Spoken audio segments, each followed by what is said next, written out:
নিজের চেষ্টায় অ্যাডভোকেট হওয়া যায়, কিন্তু এরে আমার বাংলার হাজার যুবকেরা নিজের চেষ্টায় হাফেজ হওয়া যায় না, নিজের চেষ্টায় মুহাদ্দিস হওয়া যায় না, নিজের চেষ্টায় ফকিহ হওয়া যায় না। যদি না আল্লাহ তাআলা ফাকাহাত না দেয়, মাই ইউরিদিল্লাহু বিহি খায়রান ইউফাক্কিহু ফিদ্দীন, আল্লাহ যার কল্যাণ চায় তাকেই আল্লাহ তাআলা ইলম দেয়। নিজের চেষ্টায় ইলমের মালিক হওয়া যায় না। এ কারণে সত্যিকারের আলেম যে আল্লাহর কাছ থেকে ইলমের খাজানা পেয়ে হয়ে যায়, তার মালুমাত বেশি হয় না, তার মালুমাতের চাইতে তার মামুলাত অনেক বেশি হয়ে যায়। এ কারণে ইমাম মালিক বলে লাইসাল ইলম বিকাসরাতির রিওয়ায়াত, অনেক রিওয়ায়াত বলার নাম ইলম না, বালিল ইলমু নূরুম মিনাল্লাহ, বরঞ্চ ইলম হলো আল্লাহর নূর।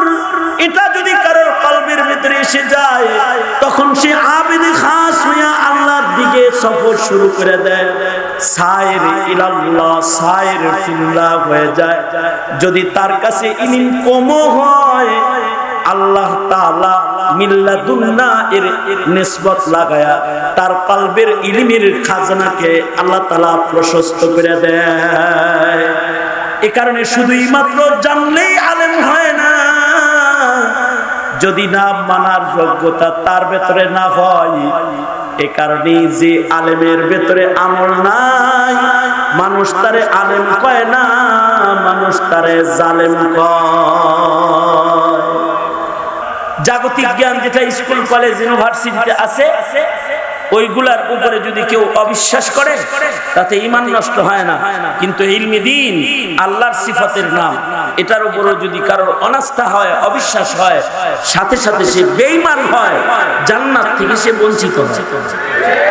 আমাদের এলাকায় আমার পরিচিত জনদের ভেতরেই এমন বৃদ্ধ আমি পেয়েছি, আগের কথা বলছি, যিনি ওষুধ বড়ি ট্যাবলেট খেতেন না। চিকিৎসা বিজ্ঞানকে উনি, জাগতিক চিকিৎসা বিজ্ঞানকে উনি বিশ্বাস করেন। ওনার অসুখ বিসুখ হইলে এই হরতুকি, বহেরা, অমুক পাতা, তমুক পাতা, অমুক গাছের ছাল, এগুলো কুদরতি ন্যাচারাল জিনিসগুলো খাইতেন।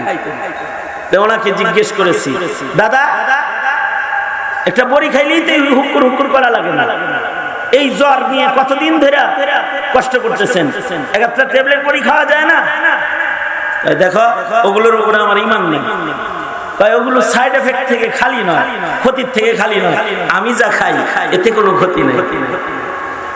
ওগুলোর ভিতরে সন্দেহ আছে, মানুষ বানাইছে, কি দিয়ে বানাইছে, আর এটা আল্লাহ পাকের দান, হালাল জিনিস খাই, ন্যাচারাল জিনিস।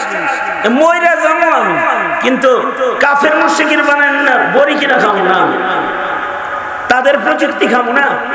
আর দেখো না, সব ওষুধের গায়েই লেখা থাকে পার্শ্ব প্রতিক্রিয়া এই, তার মানে হলো এটার উপকার যেমন আছে অপকারও এরকম আছে। সুতরাং এই চিকিৎসা এগুলার উপরে আমার ঈমান নাই। আগের যুগের মানুষ বাঁচে নাই, আগের যুগের মানুষের চিকিৎসা কি হয় নাই, আল্লাহ কি তাদের অসুখ ভালো করে নাই, আমাকেও ভালো করে। তার মানে হলো জাগতিক এই নতুন মেডিকেল সায়েন্সের উপরে তার কোনো ঈমান নাই, এ কারণে কিন্তু তার ঈমান নষ্ট হয় নাই। এই জাগতিক শিক্ষাকে অবিশ্বাস করার কারণে এই দাদা, এই নানার নাম ঈমানদারের খাতা থেকে ঝরে পড়ে না। আমার পরিচিত আরেকজন বৃদ্ধ মানুষ আমি পেয়েছি, যার ছেলেরা বাড়িতে 3 তলা বিল্ডিং করেছে, কিন্তু সে মিয়া জীবনে কোনোদিন ওই বিল্ডিং এর নিচে যায় দাঁড়ায় বসে না, ঢুকলো দেখে তাড়াতাড়ি বেরিয়ে চলে এসেছে। উনার একটা ঝুপড়ি ঘর, টিনের ঘর, এটাই তার বসবাসের জায়গা, এখানেই ঘুমাইছে এবং ওই টিনের ঘরেই মারা গেছে। বিল্ডিং এ এসির ভেতরে ওইখানে কখনো শুয়ে দেখে না। কারণ কি? কারণ হলো ইঞ্জিনিয়ারিং বিদ্যার উপরে, ইঞ্জিনিয়ারের এই প্ল্যানের উপরে তার ঈমান নাই। সে চিন্তা করে ঘুমামো আর 3 তলা ভেঙে আমার মাথার উপরে পড়ে, আমি যাবো কোন জায়গায়? আর ভূমিকম্প আসলে যদি নড়ে চড়ে আর যদি ভেঙে মাথায় পড়ে শেষ। টিনের ঘর ভেঙে মাথায় পড়লে তো কোনো অসুবিধা নেই। এ কারণে উনি ডরে ভয়ে বিল্ডিং এর ছাদের নিচে কখনো অবস্থান করেন। তাতে করে উনি বেঈমান হয়ে কবরে যায় না। ইঞ্জিনিয়ারিং, রড সিমেন্টের উপকারিতা আর শক্তি, এগুলো সম্পর্কে সে বিশ্বাস তার দিলে জায়গা দিতে পারে নাই, এ কারণে তার ঈমান নষ্ট হয় নাই। ইঞ্জিনিয়ারিং জ্ঞান বিশ্বাস না করলে পরে ঈমান যায় না, অস্বীকার করলে ঈমান যায় না।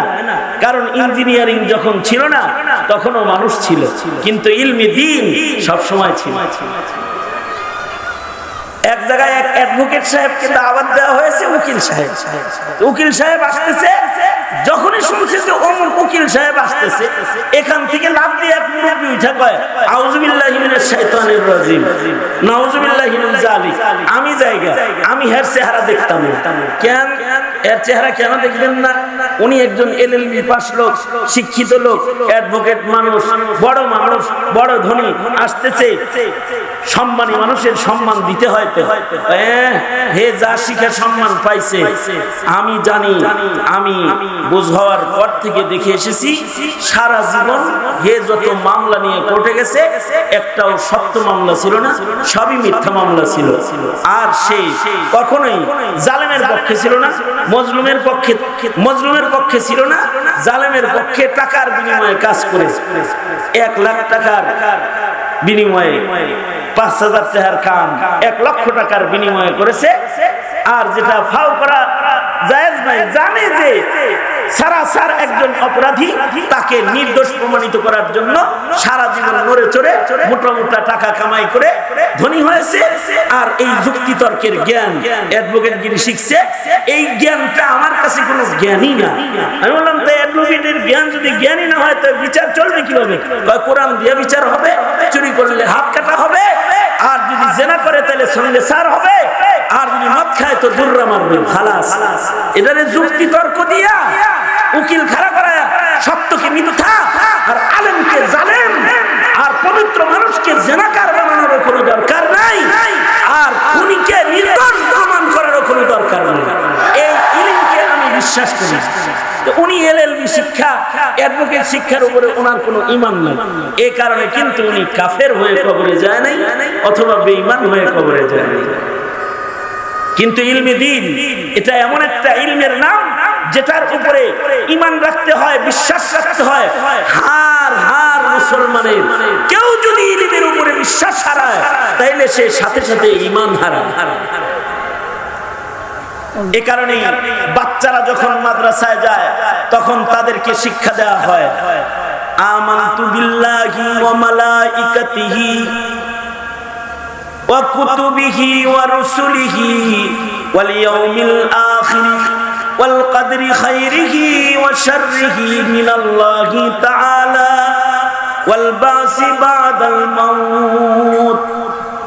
একটা শিশু বাচ্চাকে আল্লাহর ঈমান যেমন শিখানো হয়, কোরআনের ঈমানও এরকম শিখানো হয়, হাদিসের ঈমানও এরকম শিখানো হয়।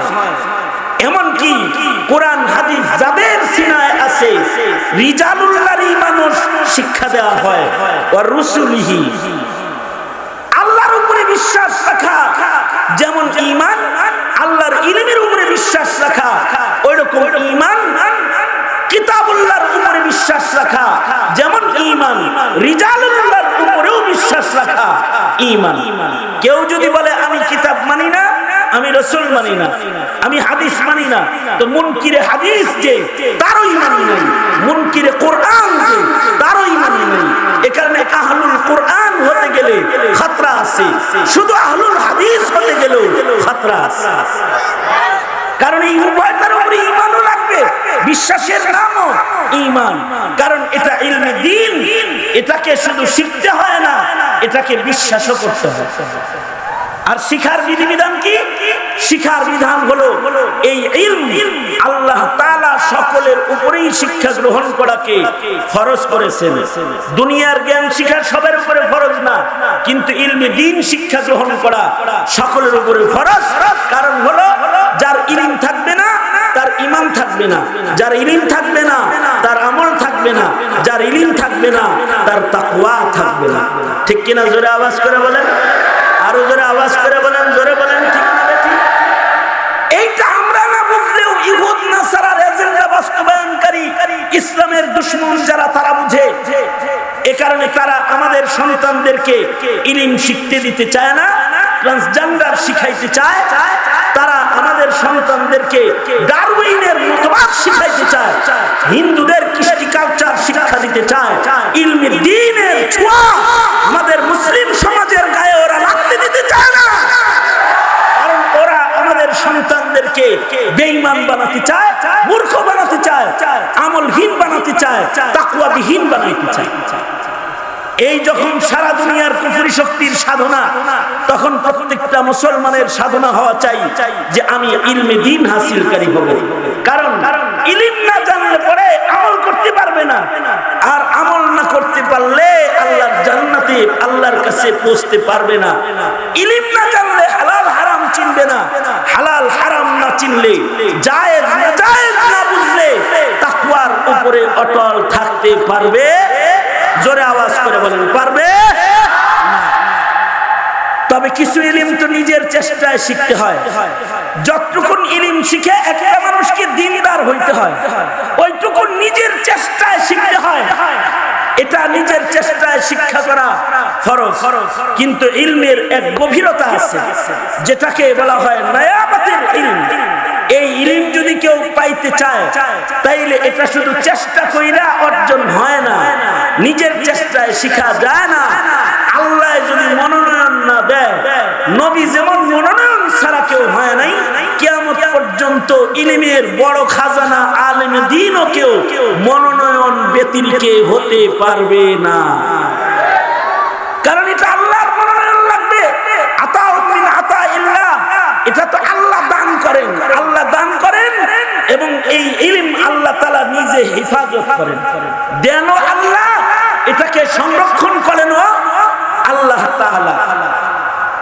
নিজের চেষ্টায় শুধু ফরজটুকুন হাসিল করা যায়, নিজের চেষ্টায় ওযু শিখা যায়, নিজের চেষ্টায় গোসল শিখা যায়, নিজের চেষ্টায় ছয় উসুল মুখস্থ করে ইবাদতের ফজিলত শুনে ইবাদত করা যায় নিজের চেষ্টায়। কিন্তু নিজের চেষ্টায় কোরআনের গভীরে যাওয়া যায় না, নিজের চেষ্টায় হাদিসের গভীরে চলে যাওয়া যায় না, নিজের চেষ্টায় বহু ইলমের খাজানাকে নিজের সিনার ভিতরে আটকানো যায় না। এটা আটকাইতে, এটা শিখতে নসিব লাগে, আল্লাহর মনোনয়ন পেতে হয়। তো আল্লাহ যদি কাউকে ইলম দেয়, সে সাধারণ ইলমের মালিক হয় না, সে কিন্তু আবার অসাধারণ ইলমের মালিক হয়ে যায়। যেমন ১৬ লক্ষ সাহাবীর ভেতরে অসাধারণ ইলম আল্লাহ তাআলা বিশেষ ১১ জনকে দান করেছেন, যারা নবীর যুগে মুফতি ছিলেন। অসাধারণ ইলম দ্বীন নবীর ১৬ লাখ সাহাবীর ভেতরে আল্লাহ তাআলা কয়েকশো সাহাবীকে দান করেছিলেন, যারা এক একজনে হাজার হাজার লক্ষ লক্ষ হাদিসের রিওয়ায়াতকারী হয়েছেন। যেভাবে রাসূল বলেছেন, শব্দ গাঁথনি যেভাবে রাসূল দিয়েছেন, যে শব্দটা রাসূল যেভাবে বলেছেন সাহাবী সেভাবে মুখস্থ করে জাতির কাছে পৌঁছে দিয়েছেন। আজও সেভাবে উম্মতের কাছে বিদ্যমান রয়েছে। এই যে ইলম, যেটার মাধ্যমে একজন মানুষ ইমানদার খালি না, আমলকারী খালি না, আলেমে দ্বীন অথবা নায়েবে নবী হয়। এটা আল্লাহর পক্ষ থেকে মনোনীত হয়ে আল্লাহর পক্ষ থেকে এটা চাইতে হয়, আল্লাহর পক্ষ থেকে এটা পাইতে হয়। আল্লাহ যাকে দেয় সে এই ইলমের ওয়ারাসাত পায়। এমনকি আল্লাহ তাআলা তার বন্ধুকে দুনিয়ার সব ইলম দেওয়ার পরেও আল্লাহ নিজে তার বন্ধুকে বলতেছেন, ওয়াকুর রাব্বি জিদনি ইলমা, হে বন্ধু আপনি বলুন, হে আমার প্রতিপালক আপনি আমার ইলমকে বাড়িয়ে দেন। রব্বি জিদনি ইলমা, বন্ধু আপনি বলুন এটা, রব্বি জিদনি ইলমা, হে আমার প্রতিপালক আপনি আমাকে ইলম দান করেন। কারণ আল্লাহ যদি ইলম না দেয় তাহলে ইলমে দ্বীন পাওয়া সম্ভব না। শিখা তো ফরজ, কিন্তু পাইতে হইব আল্লাহর কাছ থেকে। কারণ এটার খাজানা কার কাছে? জোরে আওয়াজ করে বলেন, আরো জোরে আওয়াজ করে বলেন, এটার খাজানা কার কাছে? এ কারণে উম্মতের ভেতরে মালুমাত বা ইলমের হিফাজত, এটা আল্লাহ তাআলা লক্ষ লক্ষ মানুষ দিয়ে করায় না। এক এক দেশের ভিতরে একজন ইলম হেফাজতকারী হয়, এক এক গ্রামের ভিতরে একজন হয়, এক এক জেলার ভিতরে ইলমের সংরক্ষণকারী এক একজন হয়, যার সিনায় আল্লাহর ইলমকে আল্লাহ তাআলা সংরক্ষণ করে ফেলে। সাহাবায়ে কেরামের ভিতরে সোয়া লাখের সিনার ভিতরে ইলম সংরক্ষণ হয় নাই, সোয়া লাখের জিন্দেগির ভিতরে নবীজির সিরাত আমল সংরক্ষণ হয়েছে, কিন্তু নবীর ইলম সোয়া লাখের সিনায় সংরক্ষণ হয় নাই। মনোনীত মনোনীত মনোনীত মনোনীত কিছু আল্লাহর বিশেষ মনোনীত বান্দাদের মাধ্যমে নবীজির ইলমের হিফাজত আল্লাহ তাআলা করেছেন। যেমন হযরত আবু হুরায়রা, ইবনে আব্বাস, ইবনে মাসউদ, ইবনে ওমর, এই যে সাহাবায়ে কেরাম রিজওয়ানুল্লাহি আলাইহিম আজমাইনদের ভিতরে বিশেষ বিশেষ যারা আবু বকর, ওমর, এদেরকে আল্লাহ তাআলা, উসমান, আলী বিশেষভাবে ইলমের জন্য তাদেরকে আল্লাহ তাআলা মনোনীত করেছেন, যে ওনারা একাই নবীজির সব ইলমকে বর্ণনা করেছেন। উম্মাহাতুল মুমিনিনগণ ওনারা নবীজির ইলমকে বর্ণনা করেছেন। এর ভিতরে 11 জনের ভিতরে আবার হযরত আয়েশা সিদ্দিকাকে বিশেষভাবে মনোনীত করে ওনার দ্বারা আল্লাহ তাআলা হিফজুল কোরআন, হিফজুল হাদিস উভয়টার কার্যক্রম একটা নারীর সিনা দিয়েও আল্লাহ তাআলা করেছেন। এই ধারাবাহিকতা নবীর যুগের পরেও ছিল। এ কারণে তাবেঈনদের ভেতরেও হাফেজুল কোরআন ছিল, হাফিজুল হাদিস ছিল। তবে তাবেঈনদের ভেতরে হাফিজুল কোরআন ছিল, হাফিজুল হাদিস ছিল। কারণ এটার সংরক্ষণটা আসবাবে দুনিয়ার মাধ্যমে হবে না, এটা একটা আজব ব্যবধান। দুনিয়ার ইলমের হেফাজত আসবাবে দুনিয়ার মাধ্যমে হবে, আর আল্লাহর ইলমের হেফাজত আল্লাহর বান্দার কলবের মাধ্যমে হবে। আল্লাহু আকবার করে বলেন, এটা হয়ে আসছে আদিকাল থেকে। আজকে যদি কাগজ নষ্ট হয়ে যায়, আর আজকে যদি কলম নষ্ট হয়ে যায়, আজকে যদি কম্পিউটার নষ্ট হয়ে যায়, আজকে যদি গুগল নষ্ট হয়ে যায়, সব ডাক্তারের ডাক্তারি শেষ হয়ে যাবে, সব ইঞ্জিনিয়ারের প্ল্যানিং নষ্ট হয়ে যাবে, সব শিক্ষিতর গোড়া কাটা হয়ে যাবে, গোড়া কাটা হয়ে যাবে। কিন্তু ইলমে দ্বীন কাগজ নষ্ট হলে নষ্ট হবে না, কলম নষ্ট হলে নষ্ট হবে না, গুগল নষ্ট হলে নষ্ট হবে না। কারণ এটা খাতায় খাতায় না, এটা হৃদয়ের পাতায় পাতায় পাতায় পাতায় আল্লাহ তাআলা লিখে রেখেছেন। ইন্না নাহনু নাযালনা যিকরা ওয়া ইন্না লাহু লাহাফিজুন। আল্লাহ এটাকে নাযিল করেছেন, হিফাজত এটার করবেন কে? মর্দে মুমিনের আওয়াজে চিৎকার করে বলে, এটার হিফাজত করবে কে? আল্লাহ তাআলা আজও করছেন, কালও করবেন, পূর্বেও এটাকে এভাবে হিফাজত করেছেন। এ কারণে এই উম্মতের ভেতরে এমন আলেমে দ্বীন বিদ্যমান ছিল যারা একাই নবীর সব হাদিস বলতে পারত।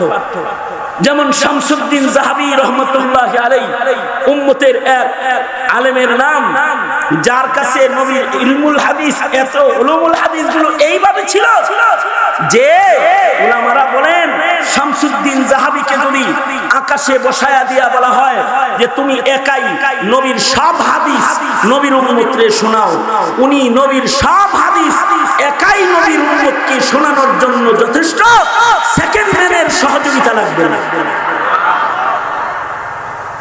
আবার আল্লাহর রাসূল সাল্লাল্লাহু আলাইহি ওয়াসাল্লামের ইলমের আমানত তাবেঈনদের ভেতরে আবু যুরআ রাজি রাহমাতুল্লাহি আলাইহি বিশেষভাবে হিফাজত করেছেন।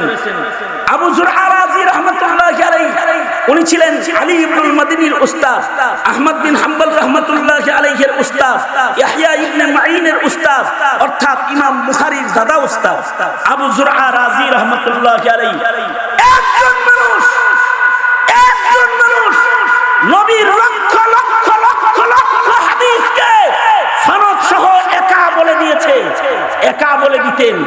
এইরকম একজন আলেমে দ্বীন ছিলেন যার কাছে ইলম সংরক্ষণ করতে ল্যাপটপ আর কম্পিউটার আর গুগলের আশ্রয় লাগতো না। মাথার ভেতরে, কলবের ভেতরে আল্লাহ তাআলা সব আটকায় দিয়েছিলেন। ওনার ছাত্ররা ওনার পরিচয় দিতে গিয়ে কসম খেয়ে ফেলছে। নিজের বিবিরে কয়, আমার উস্তাদ রে চিনো? তার লাখ লাখ হাদিস সনদ সহ মুখস্থ আছে। বিবি কয়, লাখ লাখ হাদিস সনদ সহ মুখস্থ করা চারটিখানি বিষয়? ছাত্র উস্তাদের সম্মান রক্ষা করতে গিয়ে বিবির সামনে বলে ফেলেছে, আমার উস্তাদের যদি 1 লক্ষ হাদিস বিনা লোকমায় যদি সনদ সহ শুনাইতে না পারে আমার উস্তাদ, তাইলে তুই 3 তালাক। নিজের বিবির তালাককে উস্তাদের ইলমের সাথে লটকায়া দিছে। স্বামী স্ত্রী 2 জন আবু যুরআ রাজি রাহমাতুল্লাহ আলাইহির কাছে গেছেন, যা বলেন, জামানার ওহে আল্লাহর পেয়ারা, আপনার শাগরেদের মাথা গরম হয়েছে। আর আমারে কি বলছে জানেন? কি বলেছে রে মা? আপনার শাগরেদ বলে, আপনার যদি 1 লক্ষ হাদিস সনদ সহ মুখস্থ না থাকে তাহলে নাকি আমি 3 তালাক। আমি জানতে এসেছি উস্তাদ জি, আমাদের বিবাহ কি আছে না ভেঙে গেছে? আপনার কি আসলেই 1 লক্ষ হাদিস সনদ সহ মুখস্থ আছে? আবু যুরআ রাজি বলে, সুখে শান্তিতে স্বামী স্ত্রী যাও বসবাস করো, তোমাদের সূরা ইখলাসটা যেমন মুখস্থ আছে, আমি আবু যুরআ রাজির 1 লক্ষ হাদিস তো সূরা ইখলাসের মতো মুখস্থ আছে। আর আলহামদুলিল্লাহ আমার কাছে নবী পাকের 6 লক্ষ সনদ সহ হাদিস আছে।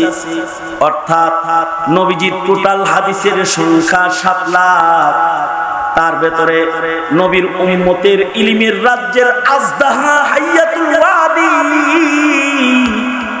আবু যুরআ রাজি, যার কাছে 6 লক্ষ হাদিস সনদ সহ হিফজ ছিল।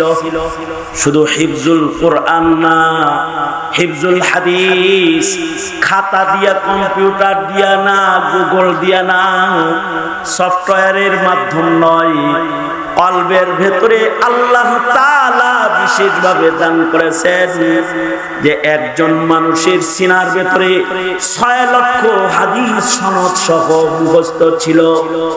এভাবে করে আমাদের মুহাদ্দিসিনরা লক্ষ লক্ষ লক্ষ লক্ষ লক্ষ লক্ষ হাদিসের হাফেজ ছিলেন।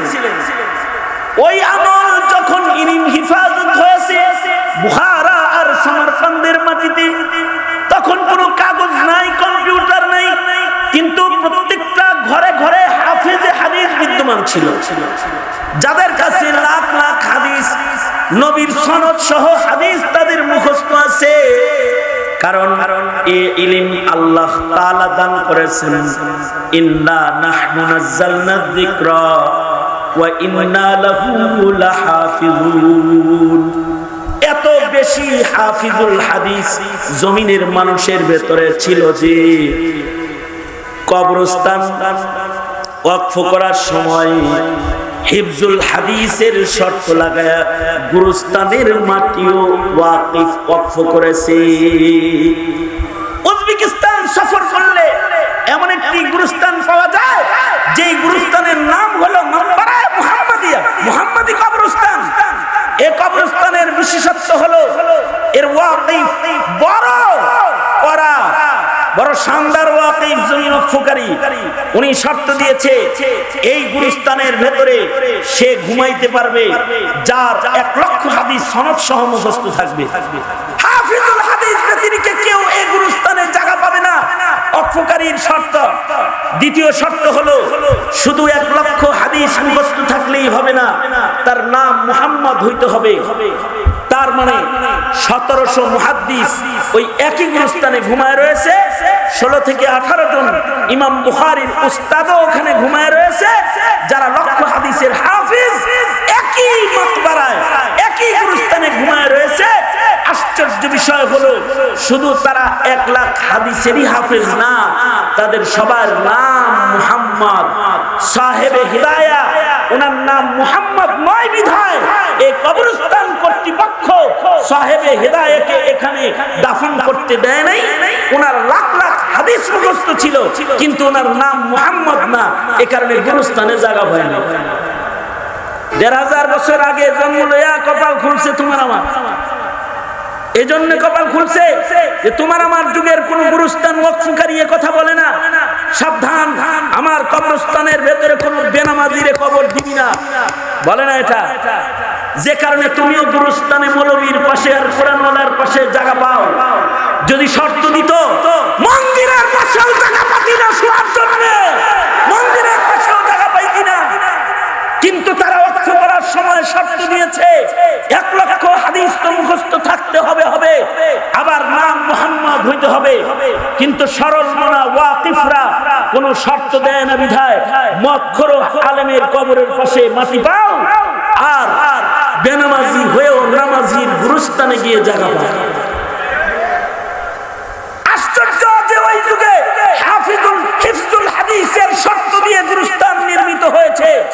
এই গুরুস্থানটা হিফজুল হাদিসের শর্ত দেওয়ার ভেতরেও ওয়াকিফের মানসা ছিল, নবীর হাদিস যেন মুখস্থ বেশি করে উম্মত, যেন বড় ওলিদের পাশে শোয়ার আশায় হিফজুল হাদিসের আমল করে করে করে করে করে হাফেজ হাদিস হয়ে যেন মানুষ কবরে যায়। মানে আশা হয় না অনেক সময়, হ্যাঁ আমার কবরটা যদি শাহজালাল মুজাররদ ইয়ামানির পাশের কবরটাই হইতো, হ্যাঁ আমার কবরটা যদি একজন ওলি বুজুর্গের কবরের পাশের কবরটাই হইতো, হয়তোবা তার কবরের সম্মানে আমার কবরকে আল্লাহ তাআলা জান্নাতের বাগান বানায়া দিত। কারণ কবরের ভিতরে আযাব হলে তো সমস্যা আছে, কবরে আযাব হয়, কবরে মেহমানদারিও হয়। আল্লাহর রাসূল বলেছেন কারোর কবর জান্নাতের বাগান আর কারোর কবর দোজখের খনি, কারোর কবরে আগুন জ্বলে আর কারোর কবরে জান্নাতের বাতাস বয়। আল্লাহু আকবার করে বলেন। দুই ধরনের কবর। আল্লাহর রাসূল বলেন আল কবরু রাউযাতুম মিন রিয়াজিল জান্নাহ আও হুফরাতুম মিন হুফারিন নার। এই কারণে কিছু কবর থেকে খুশবু বের হয় আর কিছু কবর থেকে বাড়ির আওয়াজ বের হয়, বাইরের আওয়াজ বের হয়। ইমাম বুখারীর কবর থেকে 1200 বছর হয়ে গেছে, এখনো খুশবু বের হয়। কবরের পাশে গিয়ে দাঁড়াইলে কবরের মাটির থেকে খুশবু বের হয়। আল্লাহু আকবার কাবীরা, আল্লাহু আকবার কাবীরা। আজও উহুদে সকাল বেলায় ভোর বেলায় ফজর পড়ে যায় দাঁড়াইলে উহুদ পাহাড়ের পাশে শুহাদায়ে উহুদের কবর, সাইয়্যিদুশ শুহাদা আমির হামজা, হযরত হামজালা সহকারে ক্ষতবিক্ষত দেহের নাক কান কাটা মুসলা শহীদ যারা উহুদ প্রান্তরে কবরের নিচে ঘুমিয়ে রয়েছে, সবাহি হাওয়া আর বাতাস চলাকালীন হাজিরা যখন এই গুরুস্থানের পাশে যায় দাঁড়ায়, কখনো কখনো এই সকল শুহাদাদের কবরের পাশ দিয়ে বাতাসের ভেতরে এক অন্যরকম জান্নাতি খুশবু পাওয়া যায়, যা কখনো কোনো আতরের দোকানে পাওয়া যায় না। এমন খুশবু সাইয়্যিদুশ শুহাদা, শুহাদায়ে উহুদ নবীর সাহাবীদের কবরের ভেতর থেকে বের হয়ে আসে। আজও আমাদের ওলি বুজুর্গদের কবর থেকে খুশবু বের হয়, খুশবু বের হয়। আল্লামা রায়পুরী রহমাতুল্লাহি আলাইহির কাছে এক লোক একটা মাটির কলসি নিয়ে আসে, মাটির মশক কলসি নিয়ে আসছে। হযরত কি আজব কলস এটা, এই কলসে মিঠা পানি ঢাললে তিতা হয়ে যায়, মিষ্টি পানি রাখলে তিতা হয়ে যায়। বাজার থেকে কিনে আনলাম কলসি, কলসি পুরানো মাটির দ্বারায় পুড়িয়ে বানানো কলসি, তার ভেতরে কি এমন অসুখ হলো যে এটার ভেতরে মিষ্টি পানি রাখলে পরে তিতা হয়ে যায়, সকালবেলায় আর এটা খাওয়ানো যায় না। রায়পুরী রহমতুল্লাহ আলাইহি বলেন এই মাটিটা ওই কবরস্থানের মাটি যেটা কুমার গ্রহণ করেছে কলসি বানানোর সময়, হতে পারে সেখানে এমন কোন গুনাহগারের কবর ছিল যার কবরে আগুন জ্বলতেছিল, দোজখের আগুন জ্বলতেছিল, আযাব হইতেছিল। সেই মাটি দিয়ে কলস বানানোর কারণে এই কলসির পানি এমন তিতা হয়ে যায়। কারণ কবরের ভিতরে যদি আযাব হয় তাহলে তো কবরের ভেতরে এই আযাবের আসর মাটির উপরে পড়ে, আর কবরের ভেতরে যদি জান্নাতের সুবাতাস হয় শাস্তির ভেতরে পড়ে। অর্থাৎ কুমারের ক্ষেত গুরুস্থানের পাশে, গুরুস্থান থেকে আযাবের আবহাওয়া কুমারের খেতে আসছে, যে ক্ষেতের মাটি দিয়া কলস নির্মাণ করেছে, কলসির মাটি পুরানোর পরেও এমন বত্তা সিল রয়ে গেছে যে এটার ভেতরে মিঠা পানি ভরলে তিতা হয়ে যায়। আর যদি ভালো মানুষের পাশে কবর হয় তো এসি ঘরের পাশে যেমন ঠান্ডা বাতাস বয়ে যায় পাশের ঘরে, জান্নাতি মানুষের কবরের পারেও জান্নাতি বাতাস বয়ে যায়। এ কারণেই হযরত উমরের মতো মানুষ, হযরত উমরের মতো মানুষ তিনি রাতের গভীরে নিজের সন্তানকে উম্মুল মুমিনিন আয়েশা সিদ্দিকার কাছে প্রেরণ করে বললেন, আব্দুল্লাহ যাও উম্মুল মুমিনিনকে গিয়ে বলো রওজায়ে আকদাসে হুজরায়ে আয়েশাতে দুটি কবর আছে, আরো দুটি কবরের জায়গা ফাঁকা আছে, একটা তো রিজার্ভ আছে ঈসা আলাইহিস সালামের জন্য, কিন্তু আরেকটা কবর যেই কবরটা হযরত আয়েশা সিদ্দিকা নিজের জন্য রেখেছেন, যাও সন্তান হযরত আয়েশার কাছে গিয়ে বলবে উম্মুল মুমিনিন আমিরুল মুমিনিন হযরত উমর কবর জগতে থাকতে ভয় পায়, তাই আপনার হুজরার খালি কবরের জায়গাটা বাবা নিজের জন্য ভিক্ষা চায়, আপনি কি দিবেন আব্বা জানকে এই কবরের জায়গাটা? যদি দিতেন তাহলে সরওয়ারে দু আলম নবীর কদম মুবারকের কাছে ওমর বরজখের জীবনটা কাটাইতেন। হযরত আব্দুল্লাহ চলে গেলেন, জয়শেরা দরখাস্ত করলেন যে আমিরুল মুমিনিন হযরত ওমর আপনার কবরের জায়গাটা আপনার কাছে ভিক্ষা চাইতেছে, বাবা এই জায়গায় নবীর কদমের কাছে শুইতে চায়, কারণ বরজখে যেখানে সেখানে শুয়ে যদি কবর জগতে আযাব হয় বাবা সইতে পারবে, এ কারণে বাবা নবীর কদমের কাছে জায়গাটা আপনার কাছে ভিক মাংতেছি, দিবেন? হযরত আয়েশা সিদ্দিকা বলেন আমিরুল মুমিনিনকে শান্ত হতে বলো, ও জায়গা তো আমিরুল মুমিনিনই মানায়, আমি জান্নাতুল বাকিতে ঘুমাবো, আমার কবরের জায়গা ওমরে দিয়ে দিলাম আমি, আল্লাহু আকবার কাবীরা, আমার কবরের জায়গা দিয়ে দিলাম, আমার কবরের জায়গায় ওমর ঘুমাবে।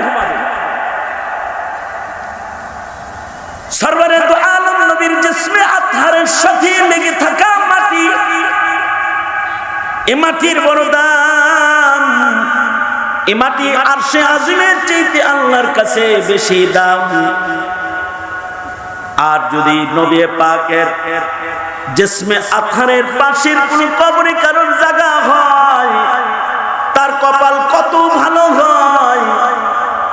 এ কারণে কিয়ামত পর্যন্ত ওলি বুজুর্গরা জান্নাতুল বাকির মাইয়িত হওয়ার জন্য তারা দোয়া করবে, বাকিয়ে মুকদ্দাস পে হো, বাকিয়ে মুকদ্দাস পে হো মেরি মরকদ, हमेशा रहूं मैं किनारे मदीना, हमेशा रहूं मैं किनारे मदीना,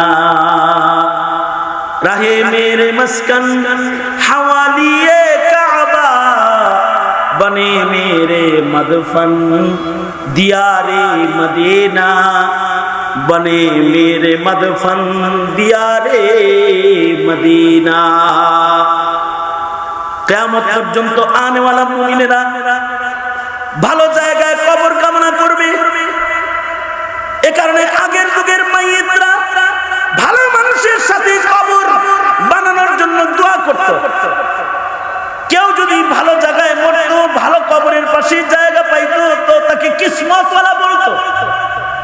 1 লাখ হাদিস মুখস্থ হয়ে গেছে, মুহাদ্দিসদের কবরে জায়গা হওয়ার সুযোগ তার এসেছে, খাতায় নাম লেখাইতে পারতো তো নিজেকে সাআদাতমন্দ মনে করত। এ কারণে ইমাম মালিক সাহাবীদের গুরুস্থানে শোয়ার জন্য জীবনের শেষ ভাগে মদিনার বাইরে যান নাই। হযরত আলী ইবনুল মাদিনী সারা জিন্দেগি মসজিদে নববীতে দরসে হাদিস প্রদান করেছেন, মদিনার বাইরে যায় না, শুধু নবীর পাশের গুরুস্থানে শোয়ার আশায়। আশ্চর্য ওনার কপাল, আজব ওনার নসিব যে আলী ইবনুল মাদিনীর ইন্তেকাল মসজিদে নববীর ভিতরেই হয়ে গেল, মদিনাতুল মুনাওয়ারাতেই হয়ে গেল। আর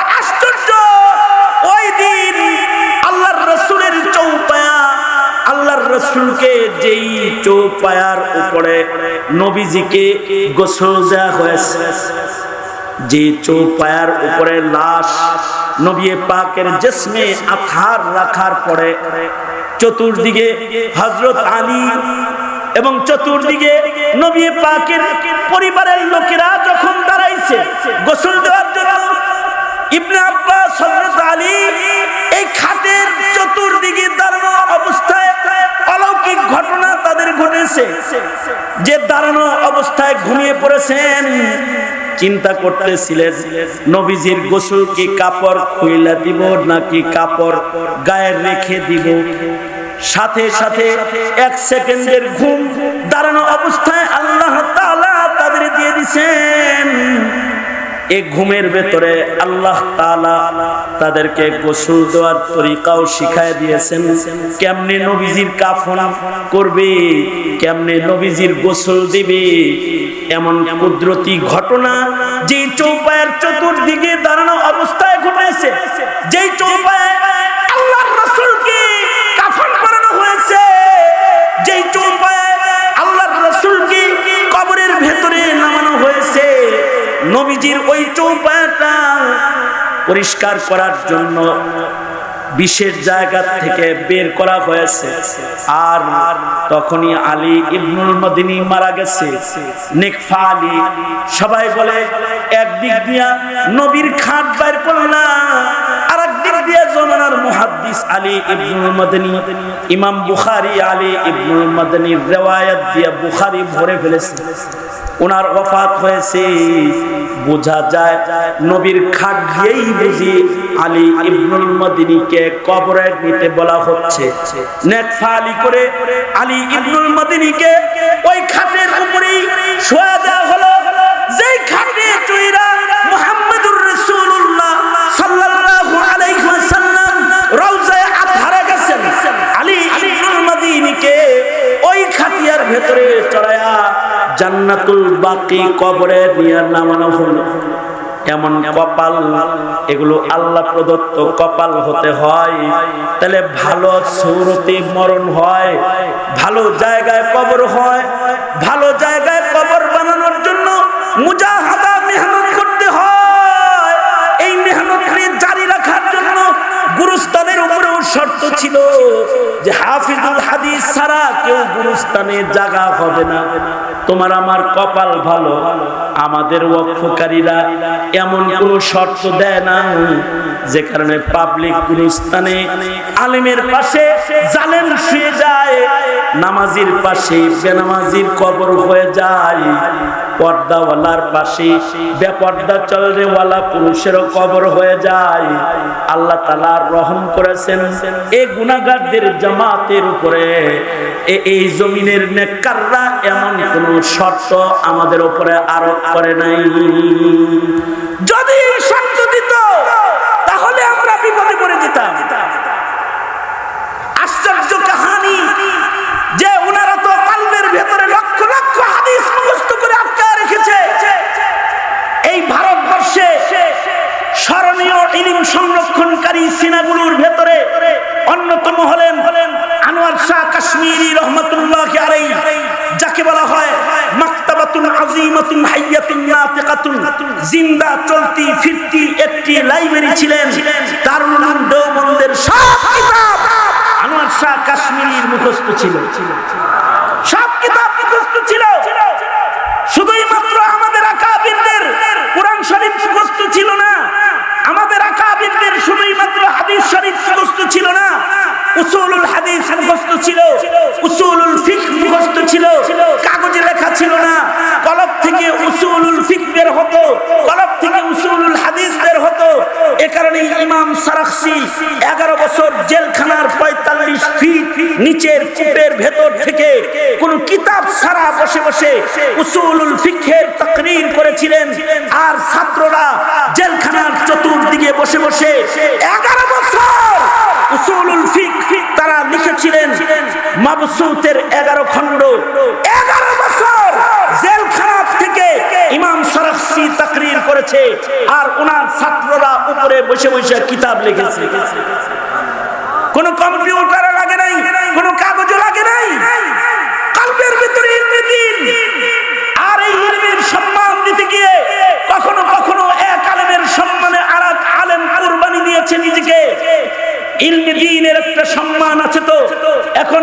আলেমের সম্মান নাই।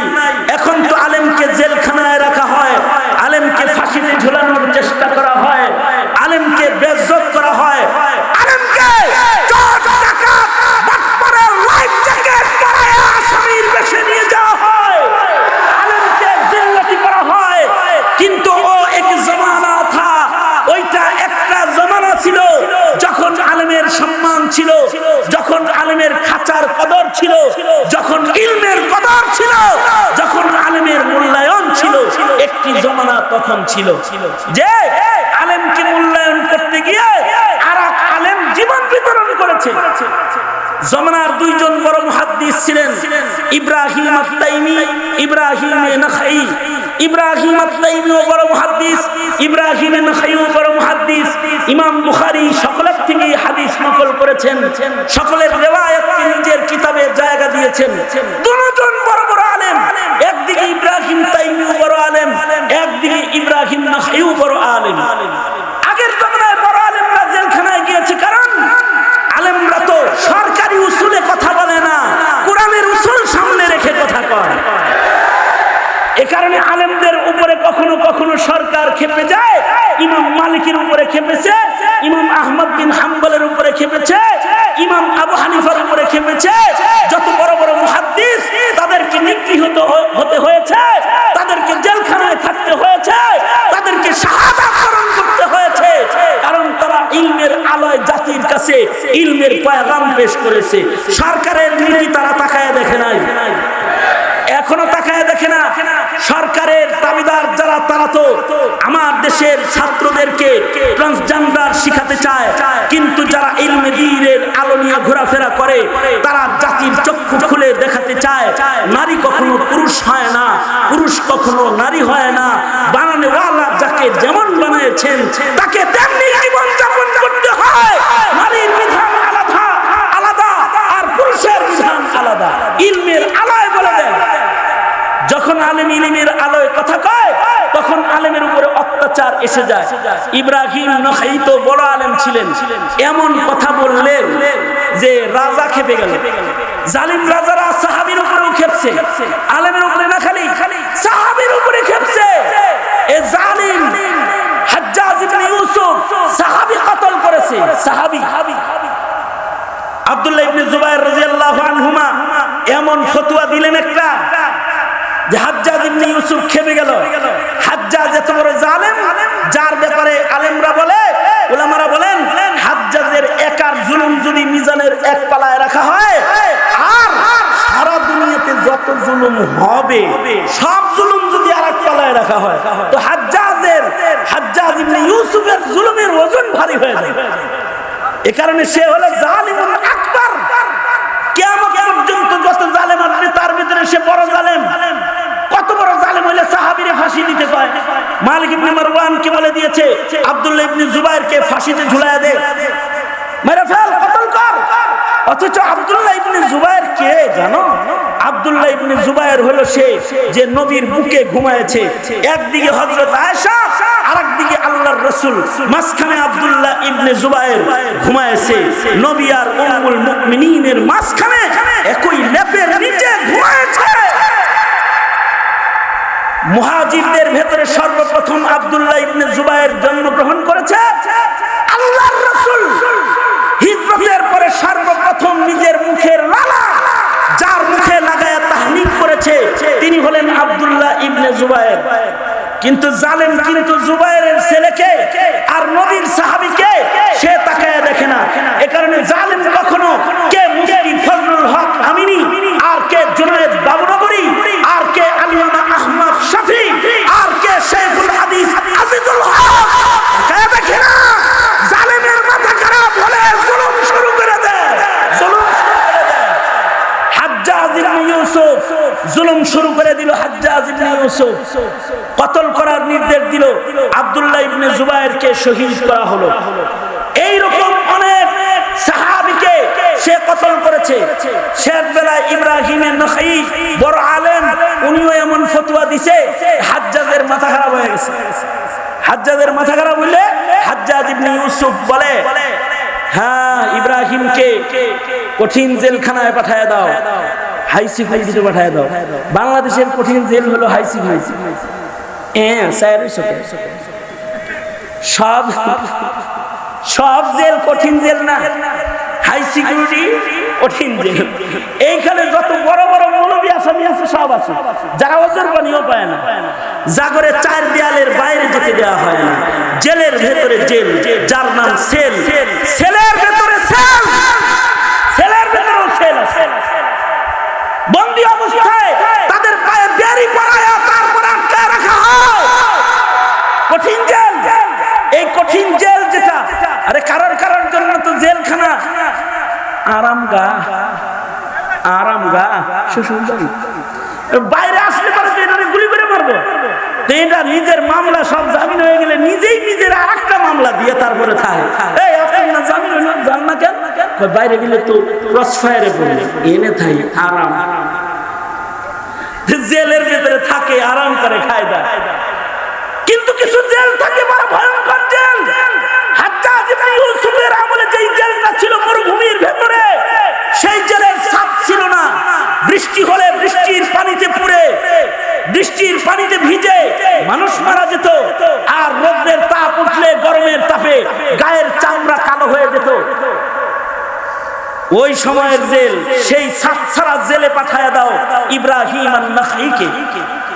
পুলিশ তো মামলার কাগজ নিয়ে ইব্রাহিমের বাড়িতে, কিন্তু নামে নামে জমে টানে ইব্রাহিমের নাখাইর বাড়িতে না গিয়ে পুলিশ গেছে ইব্রাহিম ইবনে ইয়াজিদ আত-তাইমির বাড়িতে।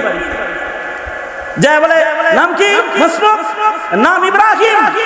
শুধুই মাত্র এই সম্মান দিতে গিয়ে এই ইব্রাহিমের নাম যেই সনদে আছে, এই সনদকেও ইমাম বুখারী মূল্যায়ন করে নিজের হাদিসের কিতাবের সনদে ইব্রাহিমের নামওয়ালা সনদের একটি হাদিসকে উনি কিতাবের পয়লা হাদিস বানিয়েছেন, প্রথম হাদিস।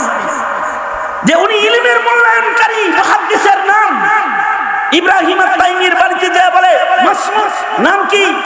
ইসমি ইব্রাহিম, মাসমু আবি, বাবার নাম কি? ইয়াজিদ। নামটা মিলে গেছে, এই যে হাত করি পড়ো, মামলা, জেলখানায় যেতে হবে। ইব্রাহিম তাইমি জানতেন মামলাটা আমার নামে না, মামলাটা ইব্রাহিম নাখাইর নামে, এটা তিনি জানতেন। জানার পরেও হাত দুইটা বাড়ায় দিলেন, না আমাকে গ্রেফতার করো, আমার মায়ের কাছে কি একটু আমাকে বিদায় নিতে সুযোগ দিবে? মায়ের কাছে যা বলে, মা পুলিশ আমাকে গ্রেফতার করতে এসেছে। না বাবা, আমি জানি মামলা তো তোমার নামে না, তুমি তো নরম মানুষ, মামলা তো ইব্রাহিম নাখাইর নামে, গরম মানুষ, তুমি কেন গ্রেফতার হবে? ইব্রাহিম আত-তাইমি বলে, মা ইব্রাহিম নাখাই বাইরে থাকলে ইসলামের উপকার, জাতির উপকার বেশি হবে। মা ইব্রাহিম নাখাইকে বাইরে রেখে তার জেলটা আমাকেই খাটতে হবে। মা তুমি যদি একজন আলেমের সম্মানে যদি তোমার নিজের সন্তানকে কোরবানি দিতে পারো, ময়দানে মাহশারে নবীজির কাছে আজর পাবে, কাছে যাবে, নায়েবে নবীকে ভালোবাসার বদলা ময়দানে মাহশারে পাবে। মা বলে দিলেন, ঠিক আছে যাও বাবা, দোয়া রইল। ইব্রাহিম আত-তাইমি নিজেকে সমর্থন করলেন, ওই জেলখানায় তাকে পাঠায় দেওয়া হলো, যে জেলখানার ছাদ নাই। প্রচন্ড রোদ আর গরমের দিন তখন ছিল, থুথু মাটিতে ফেললে শুকায় যেত। এমন গরমের ভেতরে ইব্রাহিম তাইমিকে ছাদ ছাড়া জেলে পাঠানো হয়েছে। আর ইব্রাহিম নাখাই বাইরে উলুমুল হাদিসের খেদমত করতেছে। কারণ সবচেয়ে বড় আলেম যাদেরকে বলা হয় তাদের ভিতরে ইব্রাহিম নাখাই একজন। ইব্রাহিম নাখাইকে বাইরে রাখার জন্য ইব্রাহিম তাইমি জেলে চলে গেলেন।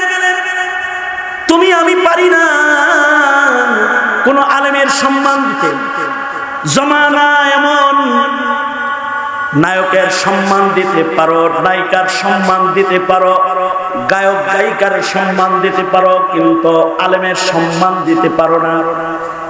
অথচ আল্লাহর রাসূল বলেছেন, আলা রাসূলুল্লাহি সাল্লাল্লাহু আলাইহি ওয়াসাল্লাম ফাদলুল আলিম কাফাদলি আলা আদনাকুম ফাদলুল আলিমি আলাল আবিদি কাফাদলি আলা আদনাকুম। আল্লাহর রাসূল বলেন, সাহাবীরা, তোমাদের মাঝে আমি যেমন মর্যাদার, কিয়ামত পর্যন্ত আমার উম্মতের মাঝে এক একজন আলেম হবে তেমন মর্যাদার। তার মানে আলেম কি কখনো বেইজ্জত করা যায় না, আলেমকে কখনো তিরস্কার করা যায় না, আলেমকে কখনো বেইজ্জতি করা যায় না, আলেমকে কখনো তিরস্কার করা যায় না, আলেমকে ইজ্জত করতে হয়, কারণ তার সিনার ভেতরে আছে ইলমি দ্বীন। ইলম থাকবে তো তাকওয়া থাকবে, ইলম থাকবে তো ইসলাম থাকবে, ইলম থাকবে তো মনুষ্যত্ব থাকবে, ইলম থাকবে তো মুসলমানদের আখলাক থাকবে, মুআমালাত থাকবে, মুআশারাত থাকবে। ইলম থাকবে না, কিছুই থাকবে না। আলেমের সম্মান, ইব্রাহিম নাখাইর সম্মান দিতে গিয়ে ইব্রাহিম তাইমি জেলখানায় চলে গেলেন। প্রচন্ড গরমের যুগ, উপরে ছাদ নাই। ইব্রাহিম তাইমি জেলখানার ভেতরে কষ্ট করতেছেন। 6 মাস পরে ইব্রাহিম তাইমির মা ইব্রাহিমকে দেখার জন্য জেলখানার গেটে গেলেন। মা হয়ে সন্তানের সাথে জেল সাক্ষাৎ করার জন্য জেলখানার গেটে গেছেন। ইব্রাহিম তাইমিকে ধরে আনা হয়েছে মায়ের কাছে। আশ্চর্য, মা তার সন্তানের দিকে তাকায়া চোখের পানি ছেড়ে দিয়ে বলতেছে, আনতা ইবনি ইব্রাহিম, তুমি কি আমার সন্তান ইব্রাহিম, নাকি আমি অন্য কাউকে দেখছি? ইব্রাহিম তাইমি বলে, মা আনা ইব্রাহিম ইবনুকা ইব্রাহিম, মা আমি তোমার সন্তান ইব্রাহিম। ভয় পেও না মা, একজন আলেমের ইজ্জতে যদি তোমার সম্মানের, তোমার সন্তানের কুরবানি হয়, আল্লাহ তাআলা তোমার সম্মানের কুরবানি হাসরে দেবেন। নাখির জন্য তোমার সন্তান তাইমিকে তুমি কুরবানি দিতেছো, নবী পাকের একজন নায়েবের মর্যাদা দিতেছো। ময়দানে মাহশারে নবীর কাছাকাছি তুমি থাকবে। মা চলে গেলেন। কিছুদিন পরে ইব্রাহিম তাইমি হাজ্জাজের জেলখানার ভেতরে ইন্তেকাল করলেন। ইলমের সম্মান, আলেমের সম্মান দিতে গিয়ে তিনি ইন্তেকাল করলেন। কারণ ইলম নূরুম মিনাল্লাহ, ইলম তো আল্লাহর নূর। এটা যারা তারা দেয় না। নিজের চেষ্টায় ডাক্তার হওয়া যায়, নিজের চেষ্টায় ইঞ্জিনিয়ার হওয়া যায়, নিজের চেষ্টায় অ্যাডভোকেট হওয়া যায়, কিন্তু এরে আমার বাংলার হাজার যুবকেরা নিজের চেষ্টায় হাফেজ হওয়া যায় না, নিজের চেষ্টায় মুহাদ্দিস হওয়া যায় না, নিজের চেষ্টায় ফকিহ হওয়া যায় না। যদি না আল্লাহ তাআলা ফাকাহাত না দেয়, মাই ইউরিদিল্লাহু বিহি খায়রান ইউফাক্কিহু ফিদ্দীন, আল্লাহ যার কল্যাণ চায় তাকেই আল্লাহ তাআলা ইলম দেয়। নিজের চেষ্টায় ইলমের মালিক হওয়া যায় না। এ কারণে সত্যিকারের আলেম যে আল্লাহর কাছ থেকে ইলমের খাজানা পেয়ে হয়ে যায়, তার মালুমাত বেশি হয় না, তার মালুমাতের চাইতে তার মামুলাত অনেক বেশি হয়ে যায়। এ কারণে ইমাম মালিক বলে, লাইসাল ইলম বিকাসরাতির রিওয়ায়াত, অনেক রিওয়ায়াত বলার নাম ইলম না, বালিল ইলমু নূরুম মিনাল্লাহ, বরঞ্চ ইলম হলো আল্লাহর নূর। এটা যদি কারোর কলবের ভিতরে এসে যায়, তখন সে আবিদ খাস হইয়া আল্লাহর দিকে সফর শুরু করে দেয়, সাইর ইলাল্লাহ, সাইর ফিল্লাহ হয়ে যায়। যদি তার কাছে ইলম কম হয়, আল্লাহ তাআলা মিল্লাদুন্না এর নিসবত লাগায়া তার কলবের ইলমের খাজানাকে আল্লাহ তাআলা প্রশস্ত করে দেয়। এই কারণে শুধুই মাত্র জানলেই আলেম হয় না, যদি না মানার যোগ্যতা তার ভেতরে না হয়, এ কারণে যে আলেমের ভেতরে আমল নাই, মানুষ তারে আলেম কয় না, মানুষ তারে জালেম কয়। কিন্তু যার ভেতরে মানার যোগ্যতা আছে, ইলমের যোগ্যতা আছে, এমন একজন আলেমকেও পাহারা দিতে হয়, এমন একজন আলেমের জন্য কখনো কখনো বাইআতে রিদওয়ান করতে হয়। উসমানের জন্য বাইআতে রিদওয়ান হয়েছে।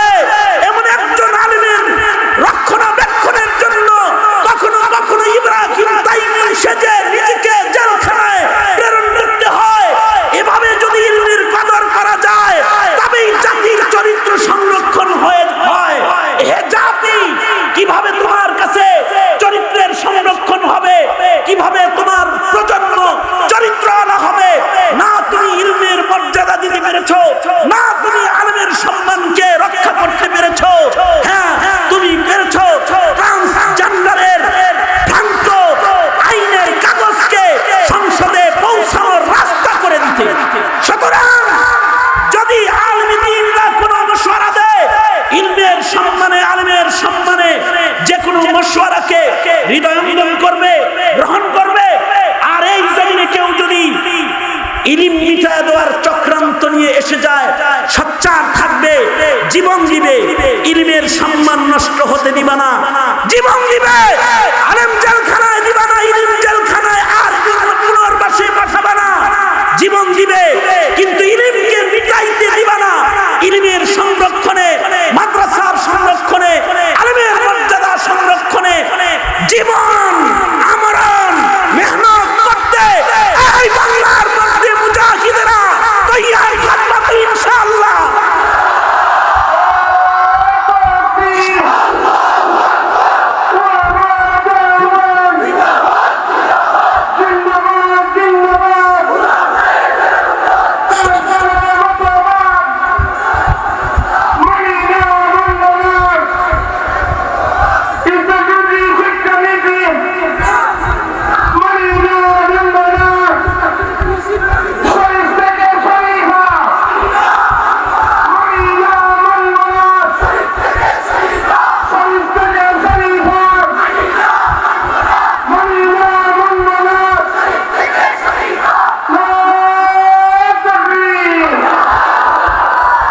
উলামায়ে কেরামের ইলমি ফয়সালাগুলো তোমার জাগতিক জ্ঞান আর তোমার আকলের জ্ঞান দিয়ে বুঝে আসুক আর নাই আসো, এই ফয়সালাগুলোকে সম্মান করা তোমার ঈমান সঙ্গত কারণেই। আলেমরা যদি বলে আসো ময়দানে, কাদিয়ানীকে কাফের ঘোষণা করতে হবে। আলেমরা যদি বলে আসো ময়দানে, নাস্তিকদের রাজ চুরমার করতে হবে। আলেমরা যদি বলে আসো ময়দানে, কালিমার ঝান্ডাকে উঁচু করে ধরতে হবে। আলেমরা যদি বলে আসো ময়দানে, অপসংস্কৃতি আর শিক্ষার জোয়ারকে বন্ধ করে ইলমে দ্বীনের জোয়ারকে বাংলার মাটিতে জারি আবার করতে হবে। যদি ডাকতে তো কাফন করে বেরোইতে প্রস্তুত থাকবি সব সময়।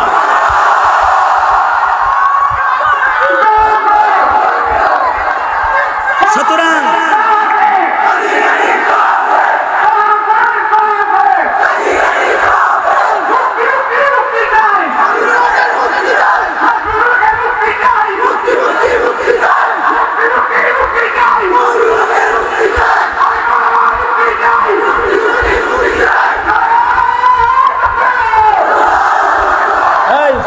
আলেম ওলামা যেখানে, তোমরা বলবা আমরা আছি সেখানে।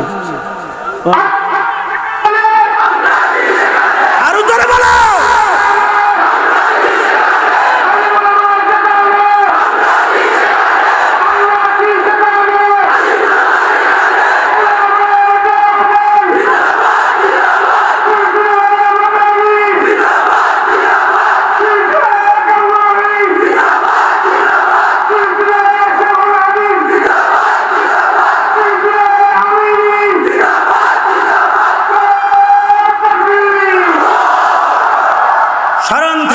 ইনশাআল্লাহ জাগতিক শিক্ষার ভিড়ে ইলমে দ্বীনের মর্যাদাকে ভুলে যাইবা না তো ইনশাআল্লাহ।